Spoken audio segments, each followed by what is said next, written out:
اس کو ایک مکمل طور پر جو ہے میراث میں کی شریک کیا بیوی کو، ٹھیک ہے، اور منہ بولے بیٹے کو صرف زبان سے بیٹا آپ کہہ سکتے ہیں، لیکن میراث میں اسے شریک نہیں کیا جائے گا۔ اور اللہ تعالیٰ فرماتے النبی اولا بالمؤمنین، نبی پاک صلی اللہ علیہ وآلہ وسلم کیا ہے، اولا زیادہ حقدار ہے، بالمؤمنین مومنوں کے، من انفسہم ان کی جانوں سے بھی زیادہ حقدار ہے، وازواجہ اور اس کی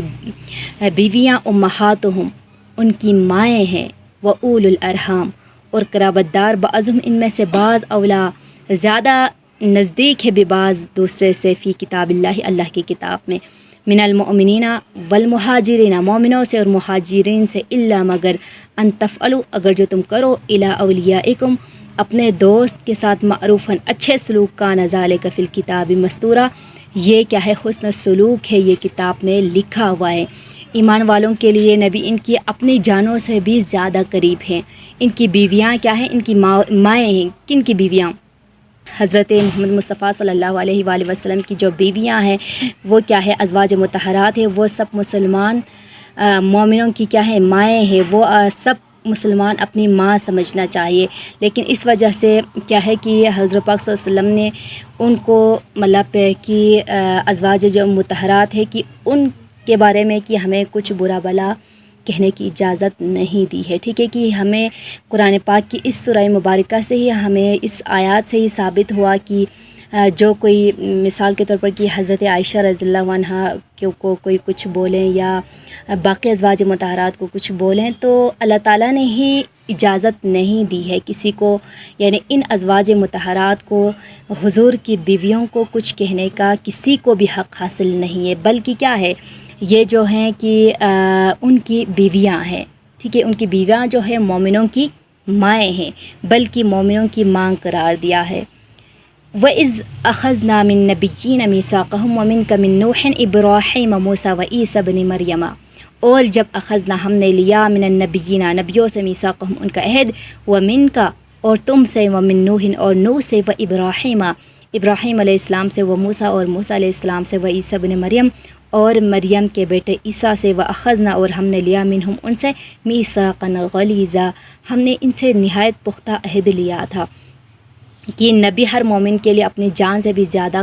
قربت کا کیا ہے، مقام رکھتے ہیں۔ تو اس کی وجہ اس آیات میں بیان کی ہے کہ ان کی ذمہ داری مطلب کیا ہے، بہت ہی بڑی سخت ہے۔ ظاہری بات ہے کہ انبیاء کرام کی جو ذمہ داریاں ہیں وہ بہت ہی بڑی سخت ہیں، تو کیونکہ ان سے بڑا سخت حد لیا گیا تھا کہ وہ اللہ تعالیٰ کے احکام کو ٹھیک ٹھیک لوگوں تک پہنچا کر ان کی ہدایت کا سبب بنیں گے۔ لیسأل الصادقین عن صدقہم، لیسأل تاکہ وہ سوال کرے، صادقین سچے، عن صدقہم ان کی سچائی، وعدہ اور اس نے تیار کے للکافرین کافروں کے لیے، عذاباً علیما دردناک عذاب، اللہ نے سچے لوگوں سے ان کی سچائی کے بارے میں پوچھے، اور اس نے کافروں کے لیے ایک تو کیا ہے، دردناک عذاب ہے، یعنی لوگوں تک اللہ تعالیٰ کا پیغام ٹھیک ٹھیک پہنچ جائے اور ان پر حجت تمام ہو جائے، پھر اللہ تعالیٰ نے قیامت کے دن ان سے کہ پوچھا جائے گا، ان پیغمبروں سے بھی، ٹھیک ہے، کہ انہوں نے اللہ تعالیٰ کی اطاعت میں کس قدر سچائی سے کام لیا۔ اگر انبیاء کرام اپنے عہد کے مطابق اللہ تعالیٰ کا پیغام ان تک ٹھیک ٹھیک نہ پہنچاتے تو ان پر حجت قائم نہ ہوتی، ٹھیک ہے، تو نہ اللہ تعالیٰ ان سے باز پرست فرماتا، کیونکہ حجت تمام کے بغیر کسی سے باز رہنا کیا ہے، اس کے انصاف کے خلاف ہے۔ تو یا ایھا الذین آمنوا اذکروا نعمت اللہ علیکم، اے ایمان والو، اذکروا یاد کرو، نعمت اللہ اللہ کی نعمت کو، علیکم تم پر، اذ جاءتکم جب تم پر آئیں، جنود کوئی لشکر، فارسلنا تو ہم نے بھیجا، علیہم ان پر، ریحن کوئی آندھی، جنودن اور لشکر، لم تروہا تم نے انہیں نہیں دیکھا، وکان اللہ اور ہے اللہ بما تعملون جو تم کرتے ہو، بصیراً دیکھنے والا ہے۔ اے ایمان والو یاد کرو اللہ نے اس وقت تم پر کیسا انعام کیا، جب تم پر بہت سے لشکر چڑھائے تھے، یعنی پھر ہم نے ان پر ایک آندھی بھی بھیجی، ایسے لشکر بھی جو تمہیں نظر نہیں آتے تھے، تو جو کچھ کر رہے تھے اللہ اسے دیکھ بھی رہا تھا۔ تو یہ جنگ احزاب کا مطلب جنگ احزاب کے بارے میں ہے کہ اس جنگ کا واقعہ مطلب اس طرح ہوا کہ بنو نذیر کی یہودیوں کی سازش سے کیا ہوا، قریش کے بت پرست لوگوں نے یہ طے کیا تھا کہ عرب کے مختلف مطلب قبیلوں کو جمع کر کے، جو جتنے بھی قبیلے تھے، ٹھیک ہے، کہ وہ مدینہ منورہ پر اکٹھا جا کے حملہ کریں گے۔ تو قریش کے علاوہ مطلب باقی جو ہیں قبیلے جو ہیں، جیسا کہ اس میں سے بنو کی اسلم اور بنو غطفان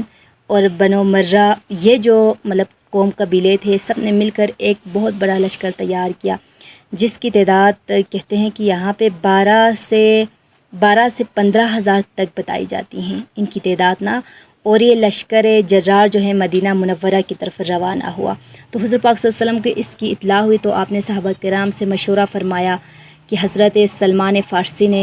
یہ مشورہ دیا کہ مدینہ منورہ کے شمال میں جہاں سے مطلب حملے کے لیے جو آتے ہیں لشکر، وہاں پہ ہم ایک گہری خندق کھودی جائیں گی، تو پھر تاکہ وہ شہر تک نہ پہنچ سکے، مدینے کی طرف نہ پہنچ سکے۔ تو تمام صحابہ نے بڑی محنت اٹھا کر کیا کہ 6 دن کے اندر ہی خندق کھودی، 3.5 میل لمبی اور کہتے ہیں 5 گز گہری تھی مطلب خندق نا۔ تو یہ جنگ مطلب پچھلے تمام جنگوں کے مقابلے میں مسلمانوں کے لیے سب سے زیادہ سخت جنگ تھی۔ دشمن کی تعداد ان کے 4 گنے سے بھی زائد تھی۔ تو اس پر کہ یہ ہوا کہ مسلمانوں کے بالکل مطلب ظاہری بات ہے، مسلمانوں کے لیے اتنا بڑا سا لشکر ان کے حملے میں آئے ہوئے تھے، تو اس وقت کی سخت سردی کا موسم تھا، اتنی لمبی خندق کھودنے میں ظاہری بات ہے کہ دن رات مصروف کر کے خندق کھودنا، تو ان پر بہت زیادہ مطلب کہ مشکل ہوا۔ تو اللہ تعالیٰ نے دشمن کے لشکر پر کیا کیا، ایک ایسی ان کی مدد کی برفانی ہوا کہ ایک سخت آندھی مطلب مسلط کیا دشمن کے اوپر نا، جس سے ان کے خیمے بھی ختم ہو گئے ایسے ہی کہ اس آندھی کی وجہ سے، اور چولہے مطلب نہیں جلا سکتے تھے، تباہ ہو گئے، سواری کے جانور بھی ایسے ہی اس آندھی کو دیکھ کے ٹھیک ہے بھاگنے لگے۔ تو اس موقع پر انہیں